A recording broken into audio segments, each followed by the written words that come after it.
I'm Yvonne. I'm Jerniel. Rachel here. We are your mortgage experts at The Loan Story.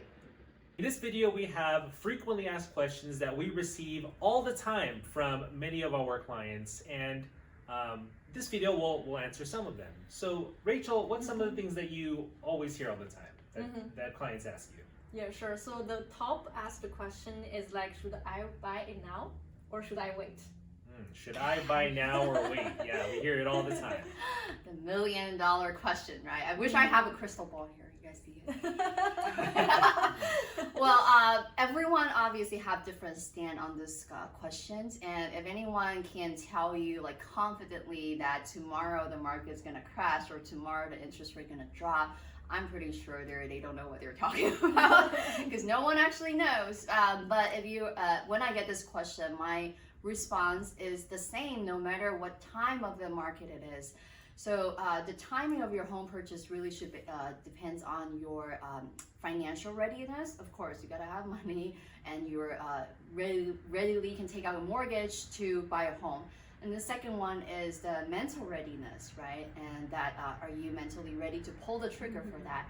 And the last one, of course, you actually have need of a home.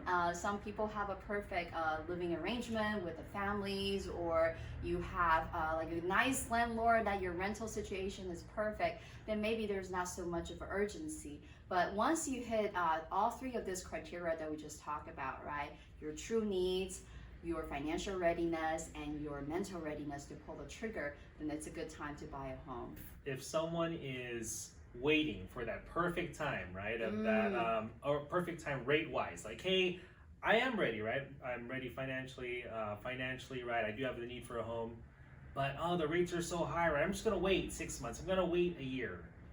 What would we be heard that a lot, right? Like people yeah. try, like just same thing with stock market, like normal consumer. Like, do you feel like tomorrow stock will go up or down? Do you really know that? The truth is no one actually knows. Of course, we read charts and data all the time, so we maybe get some senses. So I do share a little bit with my clients on like just like a short term what we take, and we can definitely create another video about this to talk about the market. But in the long run, no one really knows how it goes. So again, it really depending on your need. But for those who are really waiting for the market to crash or waiting for the rate to drop, generally in the United States, when the interest rate goes up, what happened? The home price should go down because to balance out the affordability, right? Your monthly payment will shoot up so much higher if the rate is so much higher, then it makes the home unaffordable at a certain price. So supposedly when the interest rate goes up, the home price will go down. And on the other end too, when the interest rate would drop, then the home price will come back up again because more people think they can afford a house now and they all come back to buy a home. And what's gonna happen is it's gonna go back to that craziness, like overbidding. Everyone is trying to fight the same pool of the houses. So there's never a good timing if you're waiting for the crash or waiting for the interest rate. But again, come back to, do you have a true need? Do you have a financial readiness? And do you have your mental readiness? Yes, I know I need to save for the down payment, but what are closing costs, right? I know that we also have to have that cash to close as well, and it can be like, okay, well, how much do I save for, right? Is it like $10,000? Is it $5,000? Is it 5%, right? What are closing costs and all of the factors that go into it? Sure. Typically your realtor can answer that for you, but of course with our experience working with a ton of clients, a general rule of thumb is that it really depending on where you're buying the home and what the price point the home is. So it could be a pretty wide range of number, but however, let me share with you that your home purchase has, other than down payment, there's also closing costs that you have to budget for. There are about 3 major buckets under the closing costs. So the first one is anything that occurred during you apply for the mortgage, but those usually are relatively small amount.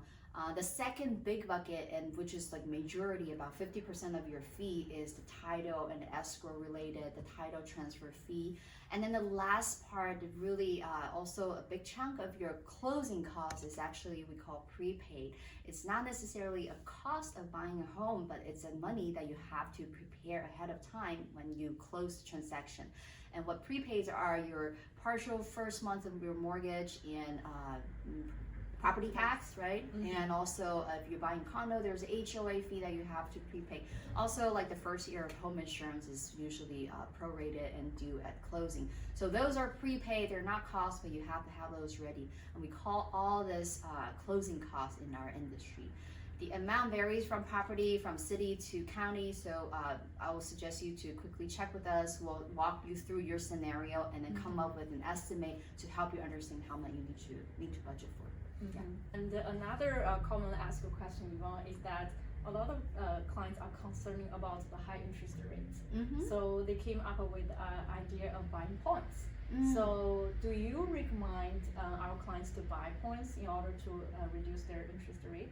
Yeah, like buy down is actually a very hot topic right now because of the interest rate environment right now. There are typically generally two types of buy down. One is a permanent buy down, and the other is called temporary buy down. So permanent buy down are usually I recommend for people who are retiring or maybe their finances are more like self-employed or business owner. Their income fluctuates, and there's not like a certainty of like when might be a good time for them to refinance. Then buying down the rate permanently to get that assurance of low payment and rate helps them. Otherwise, in this current high rate environment, I wouldn't recommend the pay down for a permanent because most likely you will refinance in a year or two. Then the points you paid are kind of wasted. Temporary buy down also is a popular alternative to the permanent, of course. You buy down 3-year or 2-year or 1 year are the most common one. To ensure a lower payment to begin with, and of course the rate and payment will go back to the current market rate after that temporary buy down period is passed. But supposedly you already refinanced at that time, so the temporary buy down is popular right now. Yeah, exactly. And these are all top 3 asked questions. And if you're interested to know more, leave a comment below, and we will be happy to answer all of them. Yeah. See you next time. Bye.